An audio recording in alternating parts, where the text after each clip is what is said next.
पकाकर तैयार करेंगे। तो एक बड़े बर्तन के अंदर मैंने 2 कप मैदा ले लिया है। आप चाहें तो ये समोसे गेहूं के आटे से भी बना सकते हैं। तो मैदे की जगह गेहूं का आटा ले लें। अब इसमें फ्लेवर के लिए मैं आधा छोटी चम्मच अजवाइन को इस तरह क्रश करते हुए डाल दूंगी। साथ ही स्वाद के अनुसार या 1 छोटी चम्मच नमक ऐड करेंगे और मोइन के लिए यहाँ पर मैं घी का इस्तेमाल कर रही हूँ। आप चाहें तो तेल का इस्तेमाल भी कर सकते हैं, लेकिन घी से ये और भी ज़्यादा क्रिस्पी बनेंगे। तो फिलहाल हम 3 से 4 चम्मच घी डाल देंगे और ज़रूरत लगी तो हम घी और इस्तेमाल कर लेंगे। पहले अच्छे से सारी चीज़ों को मिक्स कर लें। तो मोइन को हमें अच्छे से मिक्स कर लेना है आटे में, और मिक्स करने के बाद इस तरह मुट्ठी में होल्ड करके देखना है। यदि आटा होल्ड हो रहा है तो मोइन परफेक्ट है, और यदि इस तरह से होल्ड नहीं हो रहा है यानी ये बिखर रहा है तो मोइन अभी परफेक्ट नहीं है। तो हम 2 से 3 चम्मच घी का इसमें और डाल देंगे और एक बार फिर अच्छे से मिक्स कर लेंगे। तो किसी भी स्नैक्स को खस्ता बनाने के लिए जो मोइन डाला जाता है वो परफेक्ट होना बहुत ज़रूरी है। अब देखिए आपको इसमें हल्की नमी ऐसे ही दिखाई दे रही है, और ऐसे मुट्ठी में होल्ड करके देखेंगे तो ये अच्छे से होल्ड भी हो रहा है, यानी मोइन हमारा एकदम परफेक्ट है।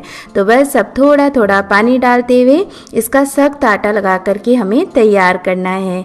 और जब किसी भी आटे में मोइन डाल दिया जाता है तो पानी का बहुत ही कम इस्तेमाल होता है। तो एकदम कम पानी डालते हुए ही इसका आटा लगा कर तैयार करें। इसे अच्छे से मसलते हुए गूंथ लें। जितना बढ़िया आप इसे मसलते हुए गूंथ कर तैयार करेंगे, आगे जाकर समोसे देखने में उतने ही ज़्यादा सुंदर लगेंगे। आटा लगाकर मैंने तैयार कर लिया है और अब हमें इसे रेस्ट देना है। तो ये ऊपर से ड्राई ना हो, इसके लिए इसके ऊपर थोड़ा सा घी लगा देते हैं।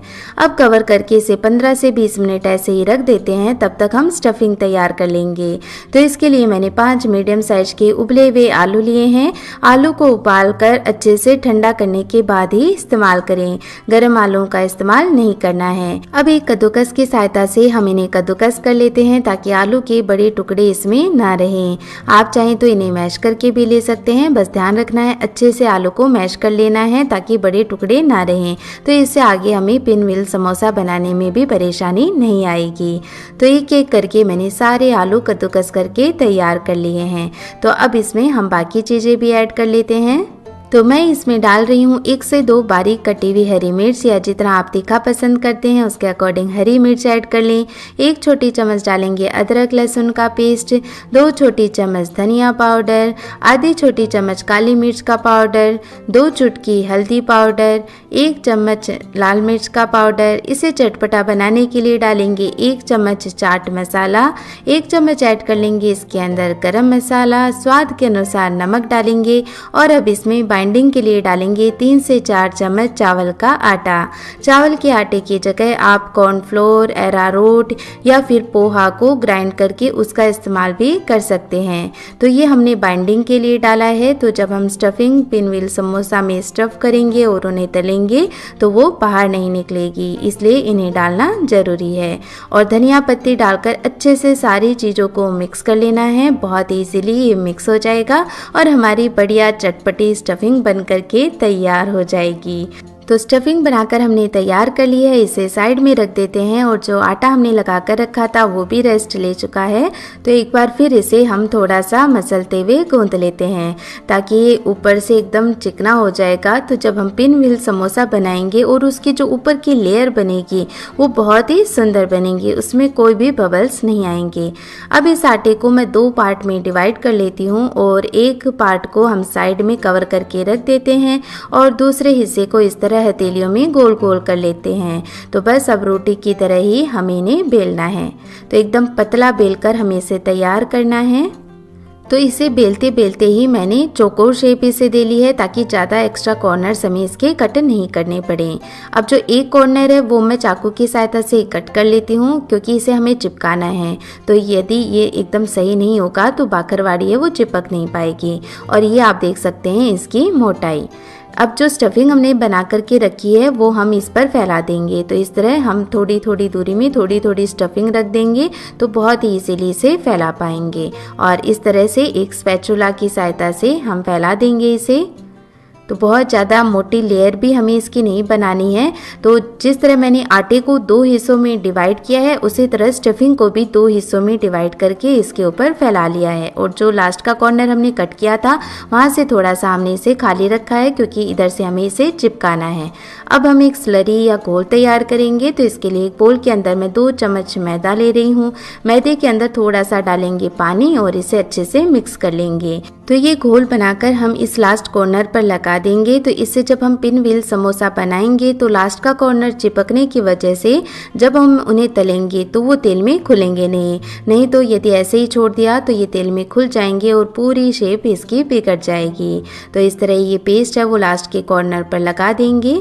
अब हम इसे रोल करेंगे। तो जो ऊपर वाला हिस्सा है उसे इस तरह बस रोल कर लेंगे। बहुत ही इजीली ये रोल हो जाता है और कोई इसमें हमें मेथड नहीं लगाना है, कोई मेहनत नहीं करनी है, बस रोल करते जाएं।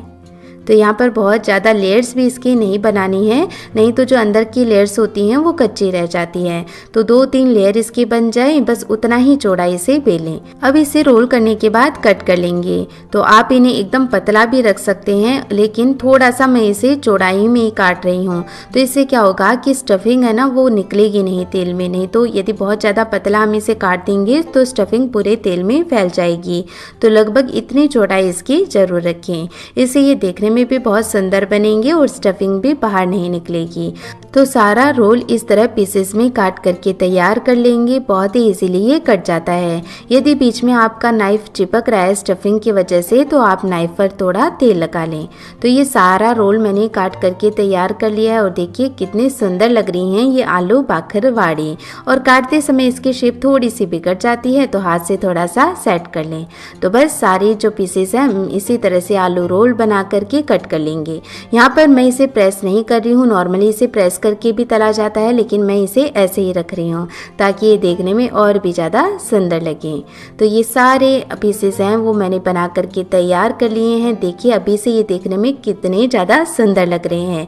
यदि आपके घर पर कोई फंक्शन है तो आप इन पीसेस को पहले से ही बना करके रख दें फ्रिज के अंदर, और जब आप इन्हें सर्व करना चाहें तब फ्रिज से निकालें और फ्राई कर लें। और यदि आप इन्हें 3-4 दिन के लिए स्टोर करना चाहते हैं तब आप इन्हें हाफ फ्राई करके फिर स्टोर करें, तो इनकी जो लाइफ है वो और भी बढ़ जाएगी। तो चलिए अब इन्हें हम फ्राई करना स्टार्ट करते हैं। तो इसके लिए कढ़ाई में मैंने तेल चढ़ा दिया है गर्म होने के लिए। तेल का टेम्परेचर चेक कर लेते हैं। तो इस तरह टूथपिक डालकर मैंने देखा है तो टूथपिक में से हल्के से बबल आ रहे हैं। तो बहुत ज़्यादा गर्म तेल हमें नहीं चाहिए, हल्के गर्म तेल में ही हमें इन्हें फ्राई करना है ताकि अंदर की लेयर भी अच्छे से पक जाए और इनका जो कलर है वो भी अच्छा आए और स्टफिंग अंदर से जले भी नहीं। और थोड़ी देर में जैसे ही ये फ्राई होंगी तेल के ऊपर तैरने लगेंगी, क्योंकि ये बहुत ही ज़्यादा लाइट हो जाती हैं। तो इस तरह बीच बीच में हल्के हाथों से चलाते हुए हम इन्हें फ्राई कर लेंगे और थोड़ी देर में हम इन्हें पलट देंगे।